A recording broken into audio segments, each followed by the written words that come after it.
नमस्कार दोस्तों।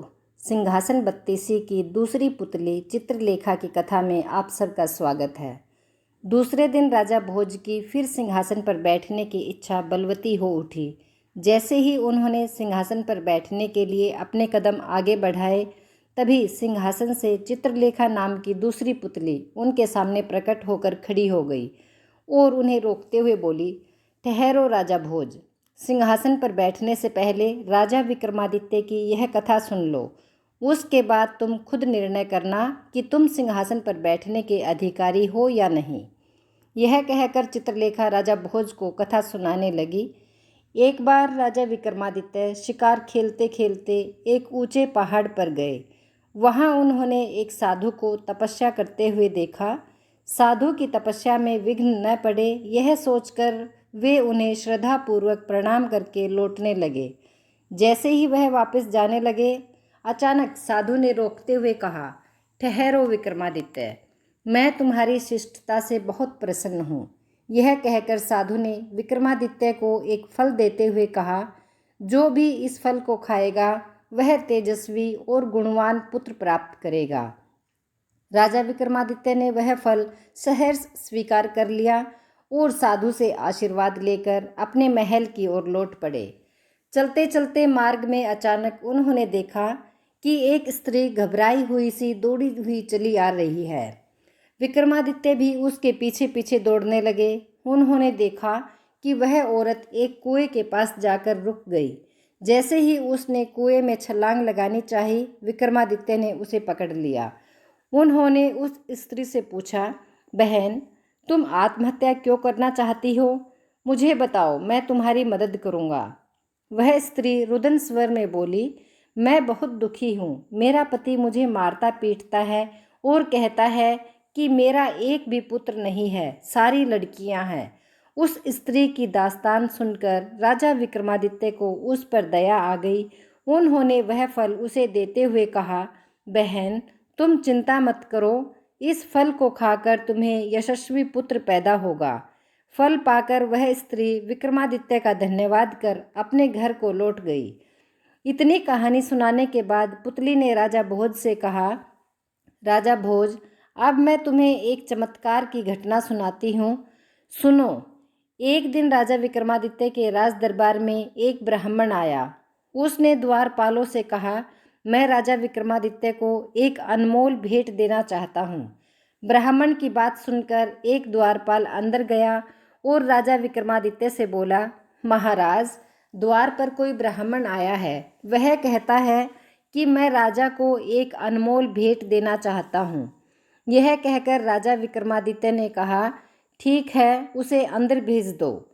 ब्राह्मण राज दरबार में गया और राजा विक्रमादित्य को वही फल देते हुए बोला, महाराज, इस फल को अपनी रानी को खिला देना, इससे उन्हें एक यशस्वी पुत्र पैदा होगा। यह सुनकर राजा विक्रमादित्य को बड़ा आश्चर्य हुआ।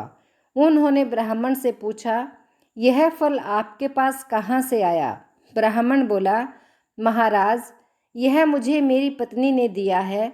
कुएं वाली स्त्री की बेवफाई पर उन्हें बहुत दुख हुआ।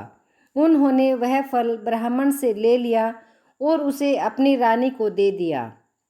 कुछ समय बाद राजा विक्रमादित्य के दरबार में एक रोज नर्तकी आई और विक्रमादित्य से बोली, महाराज, आप तो जानते ही हैं कि मैं एक पापिन हूँ और कई सालों से आपके राज्य में रह रही हूँ। इसलिए मैं आपको एक अनमोल फल भेंट करना चाहती हूँ, जिससे आपका वंश चले। अगर आप बुरा न माने तो मेरी यह भेंट स्वीकार करें। फल देखकर राजा विक्रमादित्य चौंक गए। उन्होंने पूछा, यह फल तुम्हारे पास कहाँ से आया? राजनर्तकी ने कहा, महाराज, यह फल मुझे आपके महामंत्री के पुत्र ने दिया है। यह फल उसको उसकी प्रेमिका ने दिया था। नर्तकी की बात सुनकर राजा विक्रमादित्य का माथा ठनका। उन्होंने महामंत्री के पुत्र को बुलवाया। उसने विक्रमादित्य को बताया कि वह फल महारानी ने उसे दिया था। वह और महारानी, इतना कहते कहते वह रुक गया। यह सुनकर राजा विक्रमादित्य को बड़ा धक्का लगा। तब वह अपनी रानी के पास गए और उससे अमर फल के बारे में पूछा।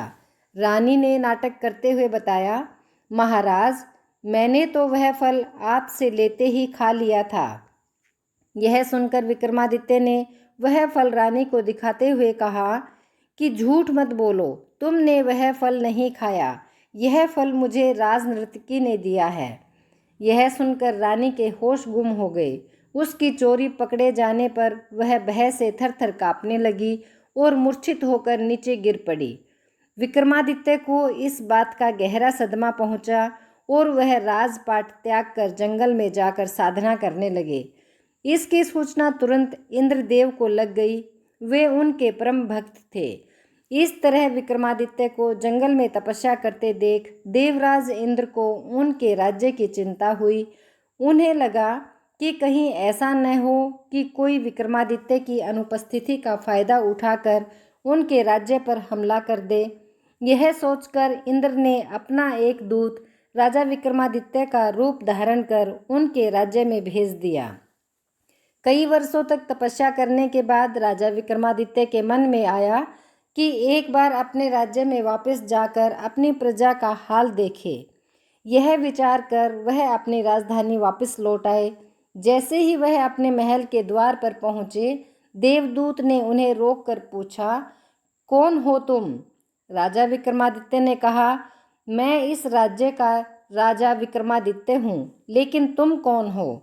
देवदूत बोला, मैं यहाँ का राजा अज्ञा बेताल हूँ। यह सुनकर राजा विक्रमादित्य बोले, अगर तू इस राज्य का राजा है तो मुझे युद्ध में परास्त करके दिखा। देवदूत ने राजा विक्रमादित्य की चुनौती स्वीकार कर ली। इस युद्ध में विक्रमादित्य ने देवदूत को पराजित कर दिया। तब पराजित देवदूत ने कहा, मैं मान गया हूँ महाराज, आप ही राजा विक्रमादित्य हो, क्योंकि मुझे पराजित करना आम मनुष्यों के वश की बात नहीं है। आज से मैं आपके अधीन हूँ। जब भी आपको मेरी आवश्यकता पड़े मुझे याद कर लेना। मैं फौरन आपके सामने हाजिर हो जाऊंगा। लेकिन जाने से पहले मैं आपको एक बात से सावधान करना चाहता हूँ। विक्रमादित्य ने पूछा, ऐसी कौन सी बात है बेताल? बेताल बोला, राजन, तुम्हारा एक दुश्मन तुम्हारे राज्य में आ पहुँचा है। वह आपका पिछले जन्म का शत्रु है। इस समय वह योग और सिद्धि के द्वारा अपनी शक्ति को बढ़ा रहा है और आपको मारने की योजना बना रहा है। अगर उससे पहले आपने उसे मार दिया तो वर्षों तक आप पर कोई विपत्ति नहीं आएगी। यह कहकर वह देवदूत आकाश मार्ग से उड़ गया। राजा विक्रमादित्य के वापस आते ही राज्य में खुशियां मनाई गई। जब विक्रमादित्य ने अपनी रानी के बारे में जानना चाहा तो उन्हें ज्ञात हुआ कि उनकी बेवफा रानी ने आत्महत्या कर ली है। पत्नी को बुलाकर विक्रमादित्य ने पुनः राजपाट संभाला और राज्य का सभी काम सुचारू रूप से चलने लगा। कुछ दिनों के बाद विक्रमादित्य के दरबार में एक योगी आया। उसने राजा को एक फल दिया। उसे हाथ में लेते ही उस फल के 2 टुकड़े हो गए। उस फल के 2 टुकड़ों के बीच से एक बेशकीमती लाल निकला। राजा विक्रमादित्य ने योगी से उस लाल का कारण पूछा तो उसने बताया, राजन, यह हमारी संस्कृति है कि राजा, वैद्य और सन्यासी के द्वार पर कभी खाली हाथ नहीं जाना चाहिए। यह सुनकर विक्रमादित्य बोले, योगी राज, मैं इस भेंट के बदले में आपको क्या दूं? योगी ने कहा, राजन, अगर आप मुझे कुछ देना चाहते हैं तो मेरे निवास पर अकेले आकर मुझसे मिलें। राजा विक्रमादित्य ने योगी को वचन दे दिया। वचन पाकर योगी राजा को अपना पता ठिकाना बताकर वहां से चला गया। अगले दिन अपने वायदे के अनुसार राजा विक्रमादित्य योगी के निवास स्थान पर पहुंच गए। उस समय योगी एक मंत्र को सिद्ध कर रहा था।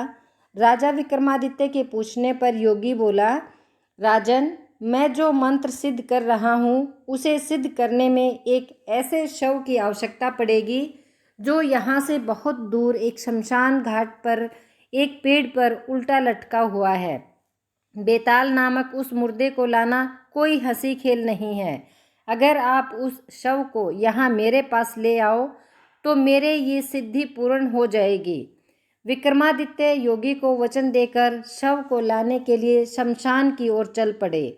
शमशान में पहुंचकर विक्रमादित्य ने पेड़ पर उल्टे लटके बेताल को बड़ी मुश्किल से नीचे उतारा और कंधे पर लादकर योगी के पास ले जाने की कोशिश की, लेकिन बार बार उनकी असावधानी का फायदा उठाकर वह उड़ जाता और शमशान में उसी पेड़ पर उल्टा लटक जाता। ऐसा 24 बार हुआ। हर बार बेताल रास्ते में विक्रमादित्य को एक कहानी सुनाता। 25वें दिन बेताल ने राजा विक्रमादित्य से कहा, राजन, तू मुझे जिसके पास ले जा रहा है वह कपटी और धूर्त है। वास्तव में उसे मेरी नहीं तेरी ज़रूरत है, क्योंकि आज उसकी सिद्धि का अंतिम दिन है। तू जैसे ही मुझे उसके पास ले जाएगा वह देवी के चरणों में तुझे सिर झुकाने के लिए कहेगा। तभी मौका पाकर वह तेरी गर्दन काटकर देवी माँ को बलि चढ़ा देगा और तेरी मौत के बाद उसे सिद्धि मिल जाएगी। बेताल की बात को सुनकर राजा विक्रमादित्य को इंद्रदेव की दी हुई चेतावनी याद आ गई। उन्होंने बेताल को धन्यवाद किया और उसे कंधे पर लादकर योगी के पास चल पड़े। यह देखकर योगी बहुत प्रसन्न हुआ और विक्रमादित्य को देवी के चरणों में सिर झुकाने को कहा।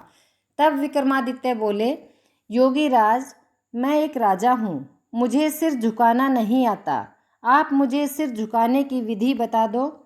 योगी ने जैसे ही विधि बताने के लिए अपना सिर देवी के चरणों में झुकाया, विक्रमादित्य ने तलवार से उसकी गर्दन धड़ से अलग कर दी। देवी बलि पाकर बहुत प्रसन्न हुई। उन्होंने विक्रमादित्य को 2 बेताल सेवक दिए और कहा, विक्रमादित्य, जब भी तुम इन्हें याद करोगे ये तुम्हारी सेवा में उपस्थित हो जाएंगे।